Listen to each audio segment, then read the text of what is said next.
Good day. Welcome to week 2 of Educ7100. For this particular session, I'm going to be focusing on the theme long-standing questions in relation to debates in educational leadership. And for this particular session, I'll be touching on three perennial themes that crop up when we talk about debates in educational leadership. The first one is about the question whether leaders are born or made. Second one deals with the differences between leaders and managers. And the third one is probably one of the most important questions related to leadership, more specifically effective leadership. Should it be focused on the welfare of the people in an organization or the mission of the organization? So these 3 points are what I refer to as long-standing questions when we talk about debates in educational leadership, and we'll be touching on these for this session. I've chosen the image of a vessel, particularly a galleon, as a metaphor as we continue talking about leadership. This is a metaphor that I'll be invoking many times during this particular course. Now, the galleon is historical because it was one of the first vessels that was able to circumnavigate the world. And one of the most famous characters in relation to circumnavigation was this gentleman right here, Ferdinand Magellan. This quotation is attributed to him, and here he talks about the challenges, the tribulations, and the rewards that await travelers, particularly during the age of discovery where he lived. Let's take a look at this short video about Ferdinand Magellan.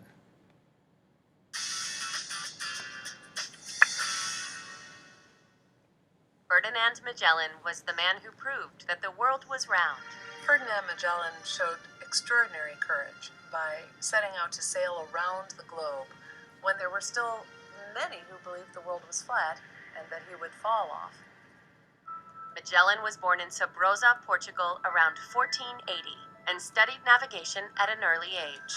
In 1505, Magellan traveled with the new arriving Portuguese viceroy to India and got his first taste of sea travel, the itch to explore. He moved around Southeast Asia and maybe even traveled as far as Indonesia and what were then known as the Spice Islands. This is almost certainly where he first got the idea of approaching the Spice Islands by sailing west across the Atlantic rather than east around Africa and then into the Indian Ocean. When Magellan returned to Europe, he tried to get financing for an expedition to find this new western route to Asia. Eventually traveling past what is today Argentina, Magellan found a route to the Pacific, which is now known as the Straits of Magellan. Crossing into the Pacific, what Magellan had expected would be a relatively brief voyage to reach the eastern coast of Asia turned out to be 6 months in the open sea before they finally made landfall at Guam, at which point the sailors were, of course, near starvation. When Magellan and his crew arrived in the Philippines, this was charted territory. They knew where they were. While still in the Philippines, Magellan was killed by a poisoned arrow on April 27, 1521, in a battle with the locals. His crew continued on without him, and finally reached Spain in September 1522, thus definitively proving that the world is round. Magellan changed the way Europeans navigated. He increased the knowledge of seafaring navigation exponentially, and in the process made the world a much smaller place. Ferdinand Magellan was, without a doubt, a leader. He pioneered the adventure or the discovery, the almost fearless enterprise of discovering different parts of the uncharted world during his time. If you take a look closely at Magellan's background, though, you will realize that he was born of affluent parents in Portugal, and that at a young age of 9 or 10 years old, he was already a page for the royalty of his country. So his upbringing was privileged, and people have mentioned, scholars have mentioned that at a young age he was already exposed to cartography, the ideas of traveling, um, studies about the sky, studies about maritime travel. So he was really being groomed to be a leader. He was born in a regal family, and he turned out to be a pioneer in terms of discovering uncharted territories in the world. Which brings us to the question, are leaders born or made? The other picture here is of another individual. This particular one here. I don't know if you recognize him, but let me give you some clues. He was also a circumnavigator. He was also one of those who was proclaimed as having circumnavigated the world. That's what I meant. And he is originally from Italy, and he discovered North America. I think by now you would have guessed that this is Christopher Columbus. Right? These two are leaders in their own right. They have pioneered, they were the vanguards of a generation of travelers. The interesting about Christopher Columbus is, unlike Ferdinand Magellan, Christopher Columbus came from very humble beginnings. His father was a working class wool maker, and at a young age, instead of becoming a page like Ferdinand Magellan, Christopher Columbus was working in the ports of Genoa, where he was born, as a deckhand, as a very young stevedore. And he rose up the ranks, joining expeditions, until he eventually earned enough social capital to propose a journey that he would lead to discover what we now know as the Americas. So we have two profiles of leaders, but both of them have very different backgrounds. And the question that I pose to you is, are leaders born or made? I'd like you to reflect on this question and maybe give a very short response to that question. Do you think that leaders are born, or do you think leaders are made?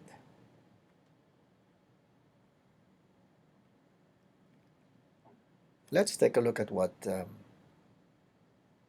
current leaders in different sectors of our modern industry think about the same question that I just posed to you.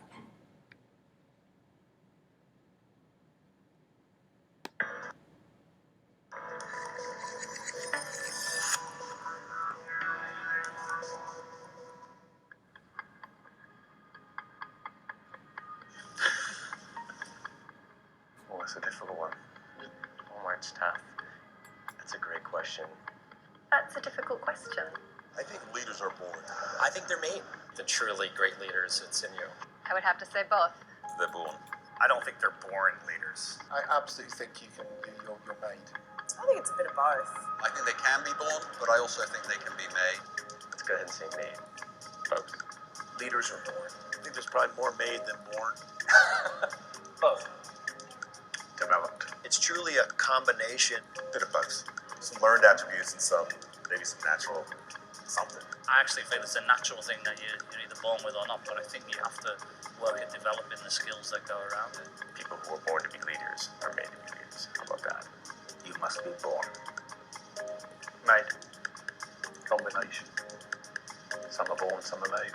I don't think you can create a leader. You need to have some kind of innate quality. It's an innate ability, to take charge, to want to be in that moment. But then I think others can be made. It's a combination of both, really, without sitting on the fence too much. If I don't have the right potential, I cannot be a good leader. May well be born, but I absolutely believe they can be made. I think then it's a question of how hard you then go on and work at it.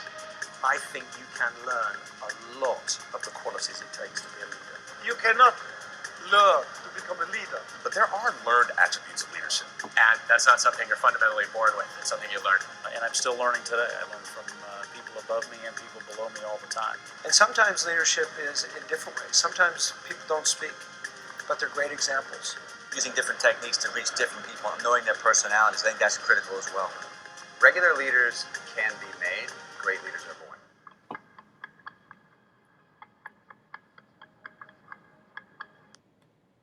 Well, as you can see, this question is far from being resolved, and we won't be resolving this in this particular course, but at least the important thing is that you are exposed to this question.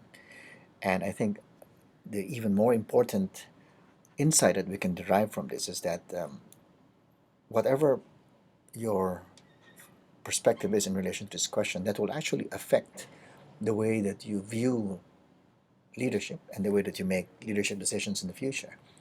If you think that leaders are born, made, or maybe a combination of both, that mindset will definitely affect the way that you deal with issues related to leadership.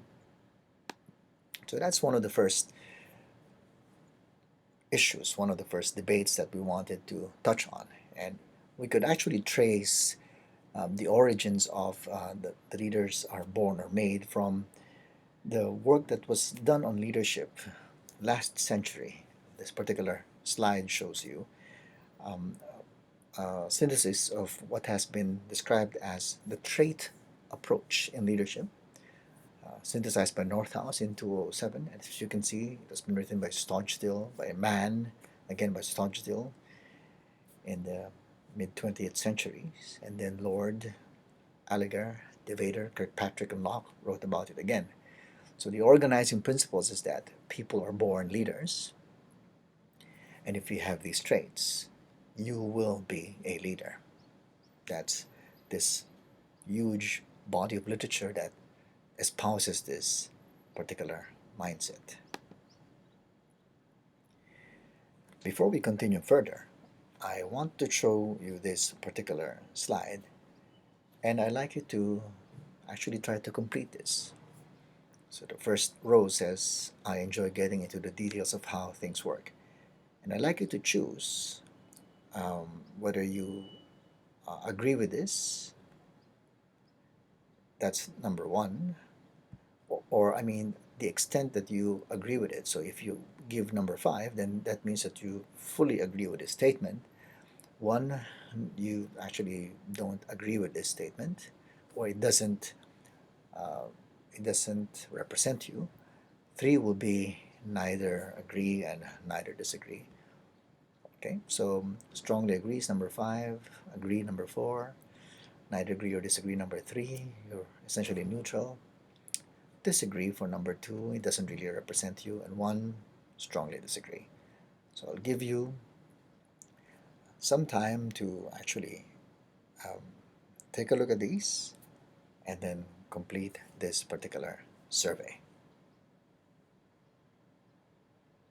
What you can do actually is you can pause the video and complete the survey and just put it aside for a while, because this is going to be useful as we continue our discussion.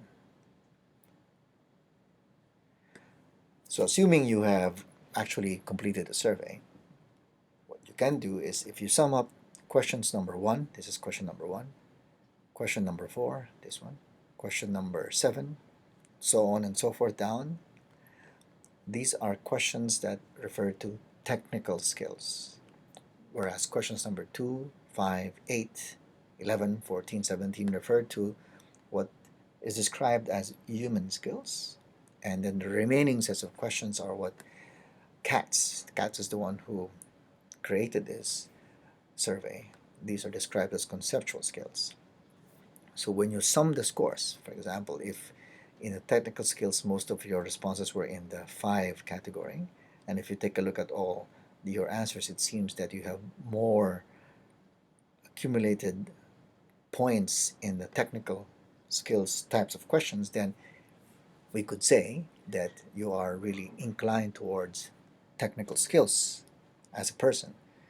and then try to see how this is differentiated from human skills. The scores, the sum of the questions for these numbers, 2, 5, all the way to 17, and the sum of the um, numbers, your responses to the questions 3 to 18 refer to conceptual skills. Are you more a technical skill type of person, a human skill type of person, or a conceptual skill type of person? It would be interesting to find out how you are based on this self-diagnostic survey. Now, whatever your responses are, you can then take a look at the work of Katz. This is one of the seminal articles on administration and leadership, written in 1955, last century, about the skills of an effective administrator. So Katz talks about technical, human, and conceptual skills.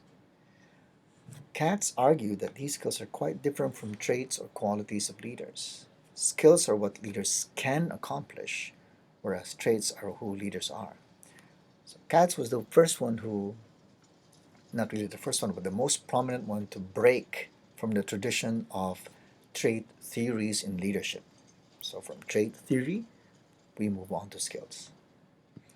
Furthermore, Katz describes that when you take a look at different levels of management, he argues that for top management, it's really a combination of human and conceptual skills that are more prominent, whereas technical skills don't seem to be as prominent. For middle management, it's a combination of all three in equal proportions, technical, human, and conceptual. Whereas for those in supervisory management, what is really more important, according to him, is technical and human skills. Conceptual skills, not as important as the first two. Again, these are the ideas of Katz sometime in the last century, the middle of the last century. Right now, I'd like you to undertake this inventory. These are not too many questions, and I want you to be as honest as possible as you undertake this. What I suggest is you actually pause this video as you try to complete answers to this particular section. There are two parts of this very short inventory. This is the first part. This is the second part. If you notice, there are only 8 questions. Again, you can pause this video and then undertake this particular inventory. Let us assume that you've already completed this very short 8-question inventory. Let's take a look at the results. If most of your answers in the multiple choice inventory fell into the A category, then according to the survey, according to Manthi, the one who created this, you actually are more of a manager, or you manifest managerial skills. If your answers are on the B side, then you're more of a leader. So let's take a look at the differences. So managers work in the system, leaders work on the system, managers react, leaders create opportunities. If you take a look at this table here, it actually describes what managerial behaviors are and what leadership behaviors are. And it would be interesting to take a look at how you responded to the survey and see where you find yourself. Most of the time, I would expect that our choices would reflect a combination of managers and leaders. Right? So on some occasions, you might act in a managerial type of manner. In some occasions, you act in a leadership type of manner.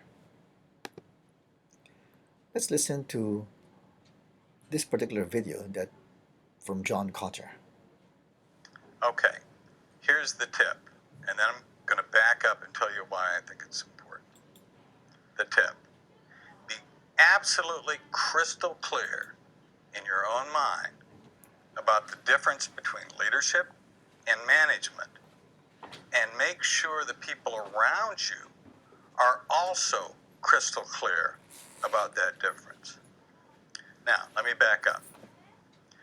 Management is fundamentally a set of processes, the most core of which are planning, budgeting, organizing, staffing, controlling, and problem solving.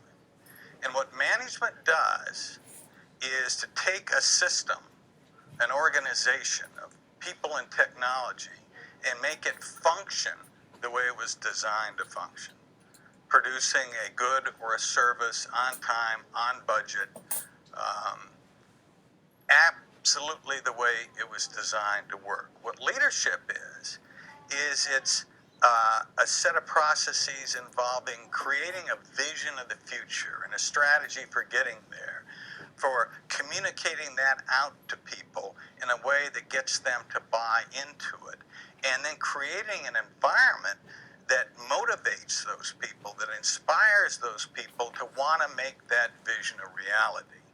And what leadership does is it creates, in a sense, the systems that managers manage, or it takes them and it changes them in some fundamental ways to adapt to changes outside an organization, to grab opportunities, to duck hazards, to raise standards. Both are obviously very important, but if you don't get it clear what each is, you run into these problems. Here's the most typical. All of a sudden, something happens in a company's environment. Basically, the most common is the speed of change goes up. And somebody notices this, and it starts affecting, for example, their financials. And they come back and they say, we've got to do something about this, and one aspect is clearly we need more and better leadership at the top or at the top and right below the top. And those people really try hard to beat away at that. But they think that management is leadership. So what they work at is the planning stuff, the budgeting stuff, the organizing stuff. And at a certain point, you can literally become overmanaged and underled. And it's almost impossible, unless you've got a monopoly, to be overmanaged and underled and do well in the kind of world that we're living in today. I see it in performance appraisal forms. People are trying, the leadership word is coming up more. There it is in the performance appraisal. And I look at the items underneath it, half of them are management items.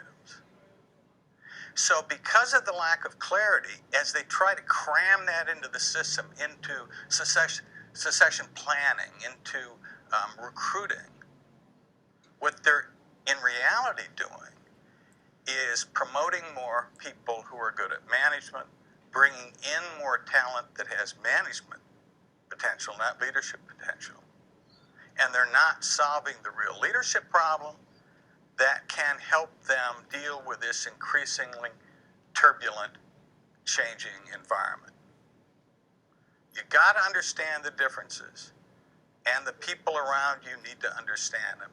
And if you don't, you get yourself into trouble. So John Cotter talks about the importance of distinguishing between leaders and managers. And the points that he brings up are really very important, particularly in relation to the way issues that arise in organizations are addressed by deploying people who are adept at management and people who are adept at leadership. The survey, the self-survey that you did just now, hopefully gives you an insight as to how you would behave given the questions that were addressed, and whether you would manifest more behavioral skills that point towards management or towards leadership. Again, these are just tools that we use at this given time. So most probably, if you do this survey after the course, or maybe after several years, the answers might be completely different. But that's the second long-standing question that is usually brought up when people discuss about educational leadership. Distinguishing between leadership and management. Here's another exercise that we could actually deal with. The scenario is that you have been asked to be part of a committee, but in this case, since you are our external student and most probably you're doing this alone, you have been asked to be um, a person who makes a very, very tough decision. And the decision you make is to fire someone or to terminate someone. You're a medium-sized organization, and the marching orders that you have received is that in the name of downsizing, you would need to terminate, you would need to scale down, and this list of people that were given to you is where you will choose and where you will make your decision. Ugin, first employee, as you can see, 15 years in the company, university graduate, breadwinner in the family. She has kids aged 7 to 20. Overall satisfactory performance, is a team player, is hardworking. Yeshe is the second person. She, like Ugin, is a single mother, and also has overall satisfactory performance, very sociable, very diligent. And then you have the two men, Dorji, single, not married, excellent job performance, very difficult to handle, never stops complaining. And Yoshika, single, not married, often clashes with colleagues, always questions management, but excels quite well in the job. You would need to make a decision on who should be terminated and why that person should be terminated. So you can pause, or you can move on to the next slide as you think about who you would terminate. But it's important for you to be able to, before you move on to the next slide, you should be able to arrive at a decision. Will it be Ugin, Yeshe, Dorji, or Yoshika that you think need to be terminated? And you should have a justification for it. So let's say you've made your decision. We move on to the next slide. Once again, I'm going to ask you to undertake a 10-item survey. And I want you to be as honest as possible. So from number 1 to number 10, choose an answer. Make a to-do list of the things that need to be done. Does this apply to you? Never, rarely, sometimes, often, and always. So again, my suggestion is to pause the video for a while and briefly take note of your responses. And based on this, it will be very helpful as we move on to the next slide. Let's say you've already made your responses, you've already answered all 10 questions. We then move on to the next slide. This next slide actually asks you to sum the scores. Let's say that never corresponds to 1, rarely is 2, sometimes 3, often is 4, always is 5. 1, 2, 3, 4, 5. So here you essentially add your responses, the scores of the responses for all the odd numbered statements for this one, and then sum or add all your responses, the numbers, the corresponding numbers, for all the even numbered statements. Once you've done that, take a look at whether you have a higher task score or whether you have a higher relationship score. If you have a higher task score, that means that according to this survey, at this point in time, you seem to manifest the behavior of moving towards taking care of the task, the organization's mission, as opposed to the relationship score where what happens is that leaders or positions or people in positions of leadership move towards assuring or safeguarding the welfare of the personnel of the organization. So are you more a task person? Are you more a relationship or person type of leader? And then compare this scores that you have with the decision you made earlier during the quote-unquote firing game. Who did you fire? And what was the reason for firing that person? What were the considerations that you carefully reviewed? Was it more the personal characteristics of that individual? Or were you weighing more the needs of the organization? It will be good for you to compare these and see where you stand. Then we could take a look at what Baz, Judge, Piccolo, and Elise have mentioned in relation to effective leadership. Consideration is defined as the degree to which a leader shows concern and respect for followers, looks out for their welfare, and expressed appreciation and support. This is really a people-oriented leadership style. So leaders in this particular dimension view the welfare of the personnel, the people, as the one that is really most important.